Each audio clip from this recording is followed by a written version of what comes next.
अस्सलामुअलैकुम नाजरीन, मैं हूँ समर याजफिर और आप देख रहे हैं सलाम न्यूज। नाजरीन, सेनेट इंतखाब जैसे करीब आते जा रहे हैं, रोजाना सियासत की नई पटारी खुलती है, एक नया इंकशाफ सामने आता है। अब तक की इतलात के मुताबिक पीडीएम अपोजिशन ने मुकम्मल तौर पर हुकूमत को घेर लिया है। सैया जी इमरान खान बीच बवार में फंस चुके हैं। ये भी आपको बताएंगे कि ये फंसे कैसे, लेकिन एक नजर डालते हैं अपने टॉपिक पर। तो जल्दी से हमारे चैनल को सब्सक्राइब कर दें और बेल घंटी पर क्लिक करें। नाजरीन, बिल्ली नहीं बल्कि बिल्लियां थैलों से बाहर आ चुकी हैं। बात वाज़ेह हो गई है कि इमरान खान साहब क्यों घबरा रहे हैं। हर हरबा इस्तेमाल करके सेनेट का इंतखाब ओपन वोटिंग से करवाना चाहते हैं। दूसरी तरफ पीडीएम का गेम प्लान भी सामने आ गया है, लेकिन पहले इमरान खान की मजबूरी का ये तज़किरा कि वो क्यों घबरा रहे हैं। नाजरीन, इसको समझने में ज्यादा मेहनत की जरूरत बिल्कुल नहीं है। एक बात है, अगर आप पीटीआई के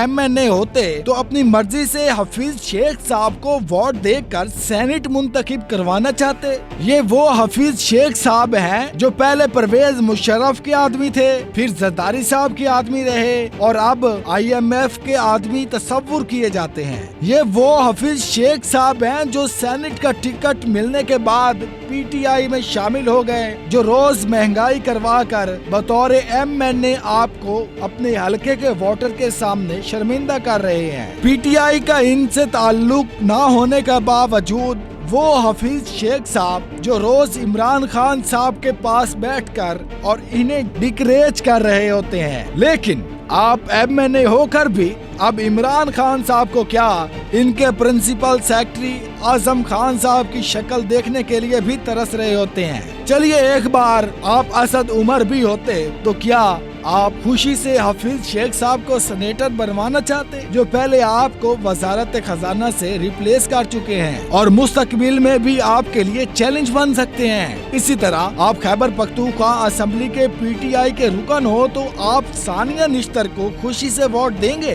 जो अब जाहिर है कि टिकट मिलने के बाद पार्टी में शामिल हो गए हैं। इसी तरह अगर आप खैबर पख्तूनख्वा असेंबली के MPA होते तो क्या आप फैसल सलीम को सेनेटर बनवाना चाहते, जिनकी क्वालिफिकेशन ये है कि वो बड़ी इंडस्ट्री के मालिक और पार्टी के कुछ रहनुमाओं के ATM हैं। आप क्या ज़ीशान खान ज़ादा को अपनी खुशी से वोट देते, जिनके वालिद खान ज़ादा खान साहब कई मर्तबा जरदारी साहब के पार्टी के MNA और फिर सेनेटर रहे। ज़ीशान खान ज़ादा के वालिद भी एक शरीफ इंसान थे और वो भी खुद शरीफ इंसान है, लेकिन असल हकीकत ये है कि वो भी अरबपति और इमरान खान साहब के आगे पीछे रहने वाले बाज लोगों के हुकाम हैं। एक बात और है कि आप खैबर पख्तूनख्वा असेंबली के रुकन की हैसियत से क्या नजीब उल्लाह खटक को कामयाब करवाना चाहते हैं, जो एक इश्तिहारी कंपनी के मालिक हैं। अभी कोरोना के मामले में कैंपेन के ज़म्न में इनके खिलाफ अब भी इंक्वायरी चल रही है। इसी तरह क्या आप डॉक्टर हुमायूं मोमेंट को वोट क्यों देते, इनकी वाहिद क्वालिफिकेशन ये है कि वो इमरान खान साहब के मुआलिज रहे। इसी तरह अगर आप पंजाब असेंबली के PTI के रुकन हो तो क्या आप खुशी से अली जफर को वोट देना चाहेंगे,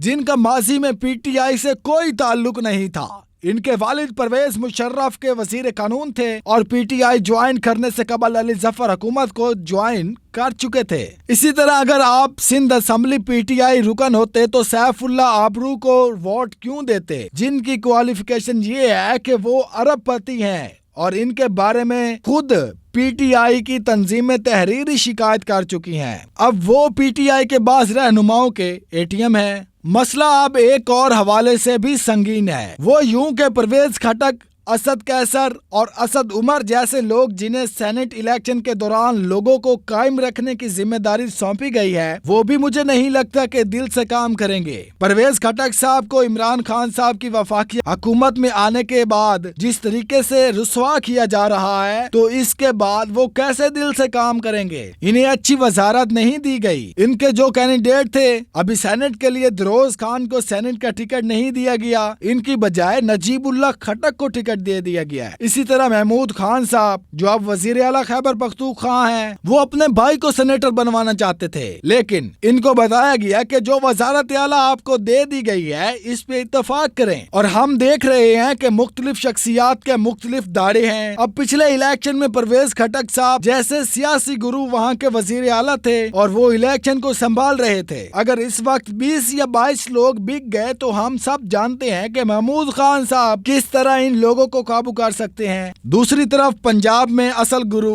گورنر صاحب ہیں، لیکن وہ پچھلی مرتبہ کی طرح زور نہیں لگائیں گے۔ اور جہاں تک عثمان بزدار صاحب کا تعلق ہے، وہ تو اس معاملے میں جادو ٹونے کے منتظر رہیں گے۔ بلوچستان انتخابات ہو رہے تھے تو وہاں کے صوبائی صدر سردار محمد یار رند تھے، لیکن اب ان سے صدارت لے لی گئی ہے اور صوبے کو مختلف زون میں تقسیم کیا گیا ہے۔ وہ جمال کمال صاحب کی کابینہ کے رکن ہیں، لیکن دونوں کی بات چیت بند ہے۔ ایک حکومت کا حصہ ہو کر بھی جام اور رند ہر وقت ایک دوسرے سے ٹکرا رہے ہوتے ہیں۔ وہاں کے معاملات زیادہ تر پی ٹی آئی کے ڈپٹی اسپیکر قاسم سوری صاحب کے سپرد ہیں، لیکن وہ بیچارے خود سپریم کورٹ کے آرڈر پر چل رہے ہوتے ہیں۔ اب جس امیدوار کو ٹکٹ دیا گیا ہے، صرف یار محمد ہی نہیں بلکہ موجودہ حکومت بھی اس پر اسی طرح متنظر ہیں جس طرح کے پہلے امیدوار پر تھی۔ ناظرین، سندھ کی حالت اور بھی تشویشناک ہے۔ وہاں کی تنظیمیں آبرو صاحب کے بارے میں تو واضح کر چکی ہیں کہ وہ بعض رہنماؤں کے اے ٹی ایم ہیں۔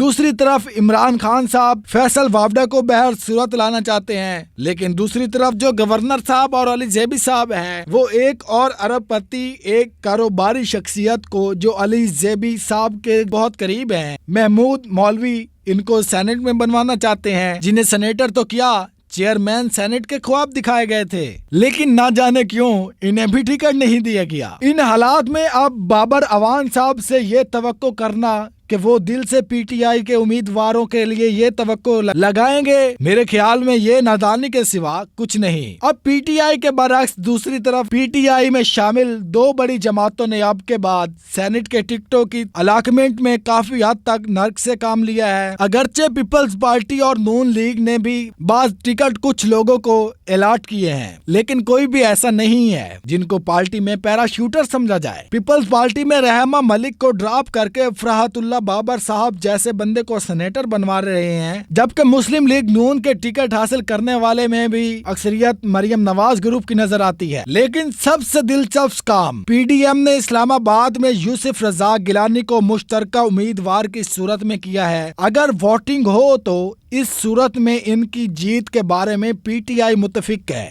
یوسف رزاق گیلانی صاحب کی ذاتی رشتہ داریاں جی بی اے کے رہنماؤں سے لے کر پی ٹی آئی کے کئی اہم رہنماؤں تک پھیلی ہوئی ہیں۔ پھر موجودہ کابینہ کے اسمبلی میں پی ٹی آئی کے درجنوں لوگ ایسے بیٹھے ہیں جنہوں نے یوسف رزاق گیلانی صاحب کو بطور وزیر اعظم خوب نوازا ہے، تو یوں اصل مقابلہ مرکز میں ہوگا، اور اگر یوسف رزاق گیلانی صاحب جیت گئے تو اپوزیشن اسے عمران خان صاحب پر عدم اعتماد سے تعبیر کرے گی۔ جہاں تک ہماری معلومات کے مطابق ہے تو اپوزیشن دو وجوہات کی وجہ سے گیلانی صاحب کی جیت سے متفق ہے۔ ایک یہ کہ ان کو مطمئن کروایا گیا کہ 2018 کے الیکشن میں جو ہوا اور چیئرمین سینٹ کے عدم اعتماد کے معاملے میں جو کچھ ہوا، اب کے بعد وہ نہیں ہوگا۔ یوں اگر مقابلہ صرف حکومت اور اپوزیشن کا رہے تو اس صورت میں اپوزیشن کی جیت یقینی نظر آ رہی ہے۔ اس صورت میں پی ٹی آئی کے صوبوں سے بھی سرپرائز مل سکتے ہیں، اور اس صورت میں چیئرمین سینٹ بننے گیلانی صاحب کے بھی چانسز بڑھ سکتے ہیں۔ لیکن اگر 2018 اور چیئرمین سینٹ